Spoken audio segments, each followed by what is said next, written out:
Olá pessoal, nós aqui de volta. Silas Malafaia hoje deu uma entrevista pro UOL e falando que o Lula foi condenado pelo Supremo.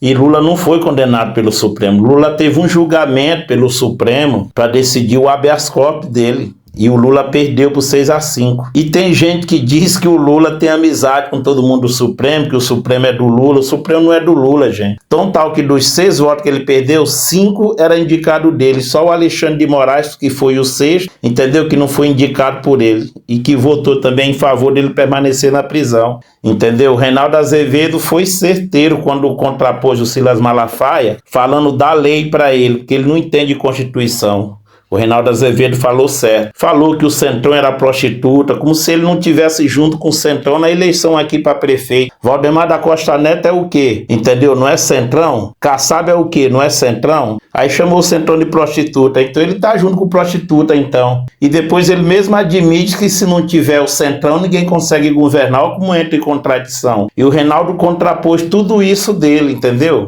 Assistam um vídeo do Silas Malafaia falando, logo em seguida eu coloco do Reinaldo também. E aí vocês colocam aí o comentário de vocês aí. Ô gente, curte o vídeo aí, que ajuda nós aí, vocês curtir, se inscrevam no canal, porque dá trabalho fazer esses vídeos. E aí vocês mandam a opinião de vocês aí, curte, compartilha com a gente aí, beleza? Vou mostrar o vídeo aí pra vocês aí. Valeu, pessoal. Quem vai determinar de fato a inegibilidade de Bolsonaro é o Supremo Tribunal Federal. O TSE deu, mas o processo está na mão de Fux, que vai para o plenário. Se a direita for a eleição de 2026 dividida, ela favorece o seu adversário, né, que provavelmente será o Lula. E deu a impressão, sobretudo depois da sua entrevista para a Mônica Bergamo, que há uma certa divisão na direita brasileira, né? Os filhos do presidente, sobretudo o Carlos Bolsonaro, disse, olha, se ele enxerga o trabalho do governador Tarcísio em São Paulo como algo de menor importância. Disse que se o Bolsonaro tivesse dito, olha, ninguém presta atenção no Tarcísio, o Tarcísio não teria tido relevância. E que, na verdade, na avaliação dele, Carlos Bolsonaro, quem levou votos para o cesto do Ricardo Nunes foi o Bolsonaro e não o Tarcísio de Freitas. Há um certo ciúme, né? O senhor acha que há esse risco de a direita chegar dividida lá em 2026? E por que há tanto ciúme em relação ao Tarcísio de Freitas? Bem, a questão de ciúme tem que perguntar a eles. Tá? Ao perceber isso daí, qual é a minha questão? Parem para analisar sem nenhuma paixão. Por exemplo, quando o Eduardo Campos, o governador falecido, foi candidato, história na esquerda. Ciro Gomes, história na esquerda. Ok, perfeito. A minha discussão não é essa. A minha discussão é de um farsante que não tem história nenhuma. Pega aí, por favor. Eu não vou nem muito além. 3 últimos anos. Me diga onde Pablo Marçal se posicionou nas temáticas da direita. Em lugar nenhum. Então, para mim, é uma farsa. Agora, a questão de ciúme, dizer que Tarcísio não teve participação na vitória de Nunes, pelo amor de Deus. Eu não fui desonesto. Eu bati com muita força no particular, em Bolsonaro e nos filhos deles. Você pega a rede social deles, não tinha uma palavra a favor de Nunes. Então, eu questionei isso. Eu fiz esse questionamento. Então, Bolsonaro teve participação? É lógico que teve. Agora, querer dizer que o governador botou a cara para fora. O governador se posicionou a despeito do pau que tomou, como eu tomei também, mas eu não estou nem aí para a rede social, nem para bolsomínio. Eu classifico apoiadores de Bolsonaro, gente que pensa, que gosta, que analisa, e todo o radicalismo, seja os apoiadores radicais de Lula, ou sejam os apoiadores radicais de Bolsonaro, para mim essa gente não interessa, porque eles só falam para a bolha, eles só veem ali o momento. Então, o Tarcísio, sim, teve uma participação grandiosa nesse momento desse ato. Eu chamei ele de frouxo e covarde, porque eu achei, é minha percepção. É meu direito. E meu jeito, largar de falar no mundo evangélico, o pessoal sabe, eu como pastor, aquela encarnação de um religioso, puritano, com medição de palavras. Não, eu vou falando aquilo que está no meu coração. E quem fala assim, muitas vezes exagera. Quando eu falei que porcaria de líder é esse, é que eu estava indignado que eu queria um Bolsonaro mais atuante. Essa foi a questão. E naquele momento, para mim, sim. Eu não estou dizendo que a história de Bolsonaro é uma história de covarde. Achando ele uma porcaria? Mas o senhor continua achando ele uma porcaria ou não? A porcaria foi no momento, meu jeito de falar em relação à atitude dele. Claro que Bolsonaro é uma porcaria. Quando eu falei que porcaria de líder, é uma expressão forte para dizer que líder é esse que não se posicionou nessa hora. O Tarcísio de Freitas é a alternativa para 2026? Existe a possibilidade de que ele venha a ser candidato? O senhor defenderia essa hipótese ou acha que é também cedo para discutir isso? Deixa eu falar uma coisa para vocês. Eu não vi a esquerda discutir outra possibilidade com Lula preso e condenado. Eu não vi. Eu não vi ninguém do PT discutir quem é a alternativa. E Lula estava na cadeia, condenado em todas as instâncias. E vamos lá, vamos fazer análise fria. O STF condenou Lula porque não deu o habeas corpus. Depois de Lula preso, a segunda turma negou por 3-2. Então, o STF também condenou Lula. E eu não vi ninguém do PT discutir alternância. Agora, vamos lá. Inegibilidade de Bolsonaro. Bem, se o STF não liberar Bolsonaro, vai dar uma demonstração que é partido político. Quais são as duas causas da inegibilidade de Bolsonaro? Uma reunião com embaixadores, onde ele criticou a imaculada, santa, inerrante urna eletrônica. Eu acho que não é hora, por quê? Minha visão, respeitando contrários, porque eu quero ver a decisão do STF. Na hora que o STF dá na mão de Fux, que vai dar o parecer, vai enviar para o plenário, na hora que o STF disser ele está inelegível, se essa for a decisão que para mim vai ser vergonhosa do STF, aí ok, aí eu discuto quem é. Agora preste atenção nisso aqui. O senhor está desconsiderando nessa sua análise todo o contencioso que está no Supremo, né, que envolve tentativa de golpe de Estado. Que ainda não foi nem... Golpe?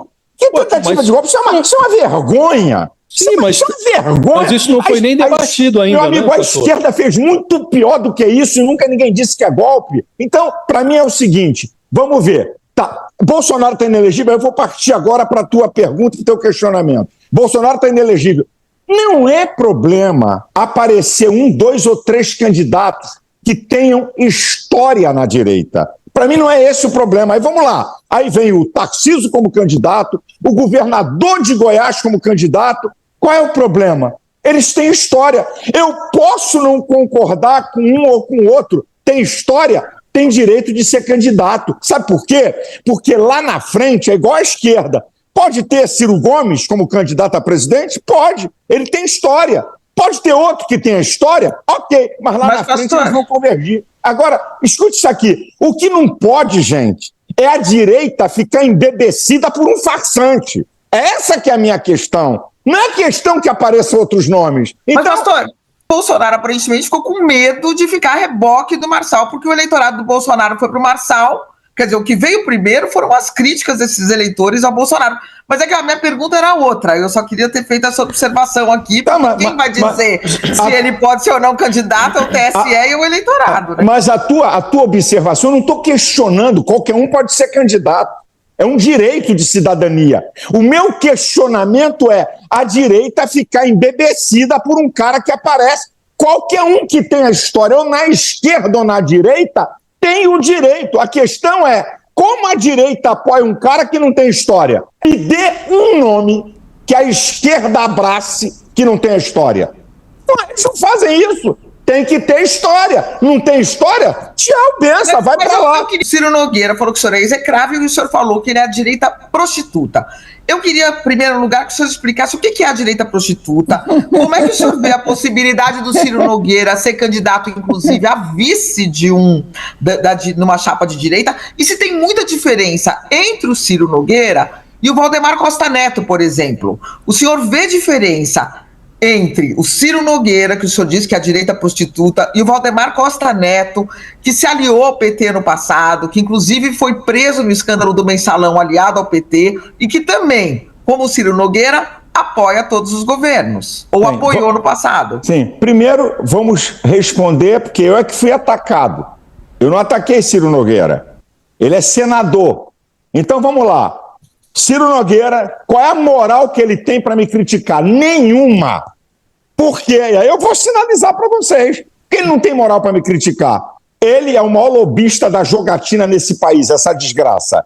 Ele mais 3 votos, são 4, que não assinaram impeachment de Alexandre de Moraes. E que agora curtiu o quê? Quer falar o quê? Que moral esse cara tem? Ele sempre apoiou Lula e sempre apoiou Dilma. Todo mundo sabe disso daí. Agora eu vou dizer uma coisa aqui que é incrível, ô Mônica, e para vocês aí.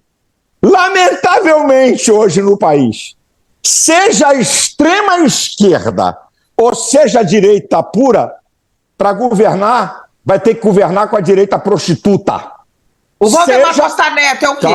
Seja calma. Por favor, seja a direita pura ou a esquerda radical, se quiser governar, vai ter que governar com a direita prostituta. Silas Malafaia, se ele de Bíblia entendeu o que ele entende de Constituição e Supremo, os evangélicos estão feitos, pelo menos aqueles que o seguem, né? Como é que é negar um habeas corpus? Significa que o STF condenou? Onde? Em que instância o STF condenou o Lula? Isso não faz o menor sentido, né? Não houve a condenação, não houve trânsito em julgado no caso do Lula, e ele sabe disso. De qualquer modo, noto que Malafaia usa como referência a esquerda, né? Ele acha que pelo menos uma coisa o Malafaia segue à esquerda. Diz que vai repetir, então, acha ele que repete o procedimento que a esquerda teve em relação ao Lula. Não é a mesma coisa, porque, insista-se, o Lula não tinha sentença com trânsito em julgado, né? Então,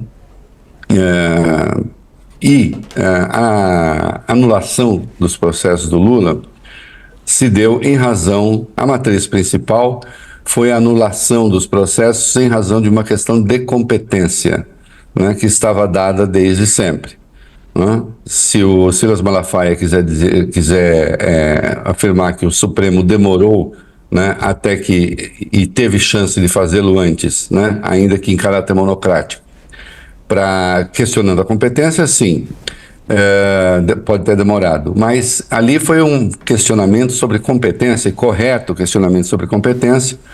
Uma vez, o Malafaia talvez não se lembre disso, né? Porque certamente da Bíblia ele tem uma excelente memória, eu já vi isso várias vezes, mas da questão jurídica nem tanto. O Malafaia deveria se lembrar o que foi que escreveu Sérgio Moro nos embargos de declaração, né? Este juízo nunca disse que o apartamento de Guarujá tivesse qualquer relação com os contratos da Petrobras com a OAS.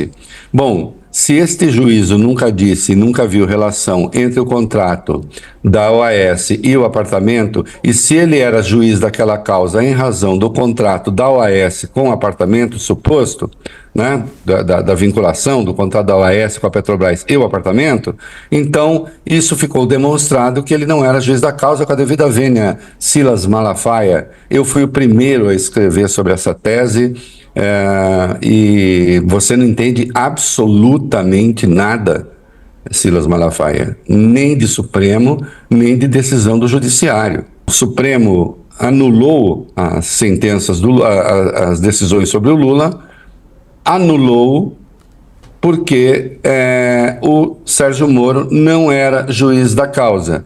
Quem confessou que não era juiz da causa? Sérgio Moro, nos embargos de declaração. Se o Silas quiser, ele acha meu texto na internet. Foi bastante lido à época, né? E até citado por juristas, o que me honra muito. Então, não faz menor sentido a comparação. A condenação do Bolsonaro, ele tem 2 condenações no TSE, uma delas ainda eventualmente cabe um recurso que vai dar em nada, a outra nem recurso mais cabe. Então, o único caminho que tem para o Bolsonaro ser candidato é o caminho da anistia, que pode ser tentado no Congresso, que é o que os golpistas estão tentando agora.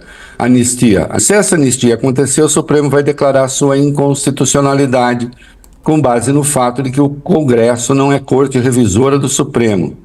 não é corte revisora do Supremo nesse caso, não é corte revisora do Supremo no caso da PEC, que foi apresentada para o Supremo rever decisões do Senado. É inconstitucional.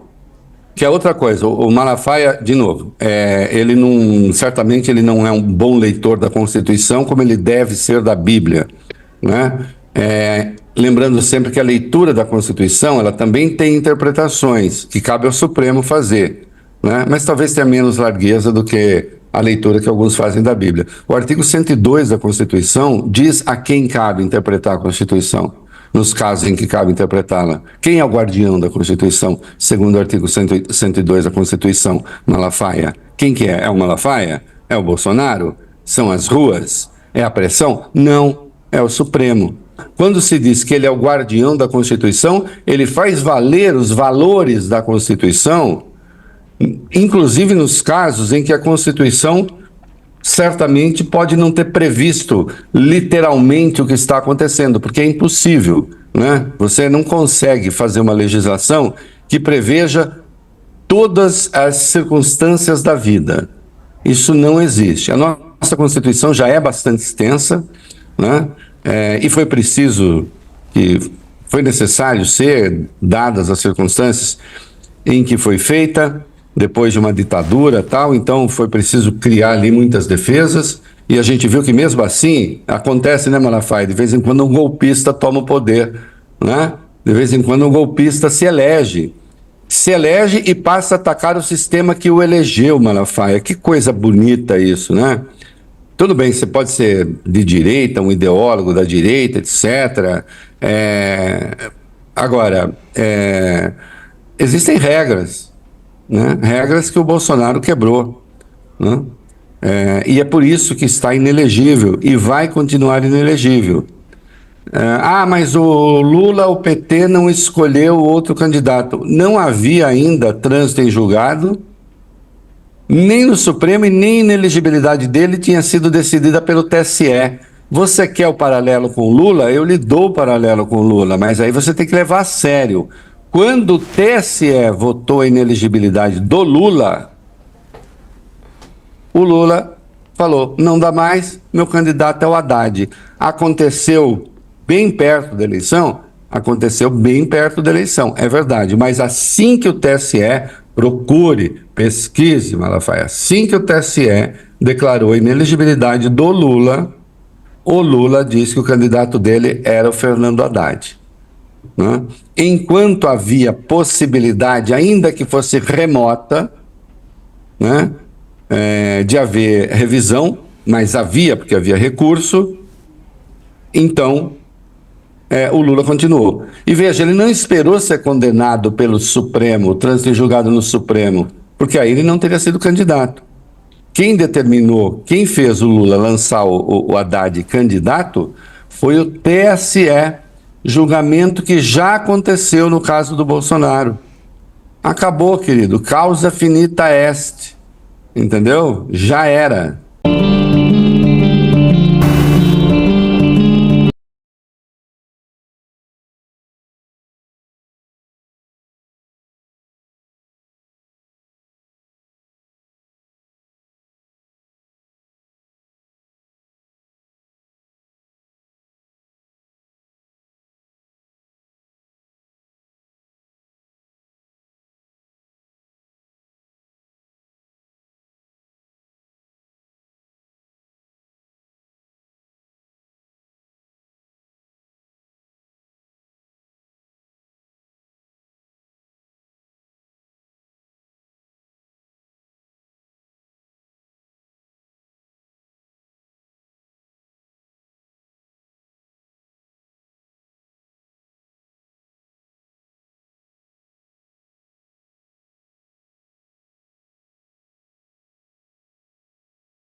É mentira. O Supremo não condenou o Lula.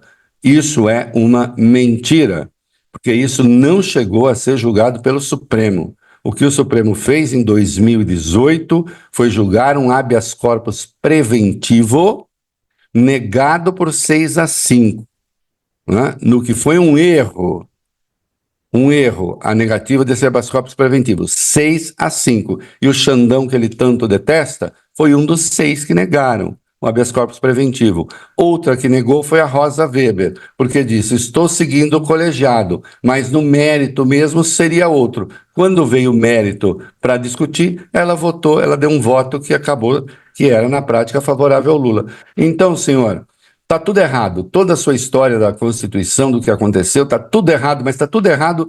Não há uma coisa certa aí no que respeita à questão legal. Nada. Tudo errado. Tudo absolutamente errado, né? Agora, quanto à questão política,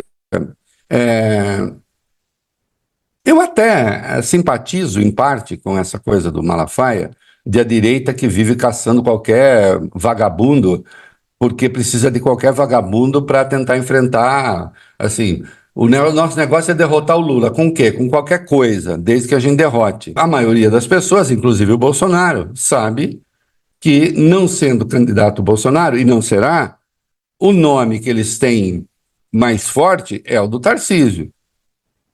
Agora, como bem observa Kassab, que todos eles detestam, né? É um nome muito forte, mas é um nome muito forte em São Paulo. Precisa ver, eleição presidencial, isso tudo, essas projeções todas que se fazem a partir de eleições municipais, bullshit, não servem para absolutamente nada. Fosse assim, o Lula não seria presidente. Olha a situação em que estava o PT, né? Aliás, a situação do PT é ligeiramente melhor agora do que antes.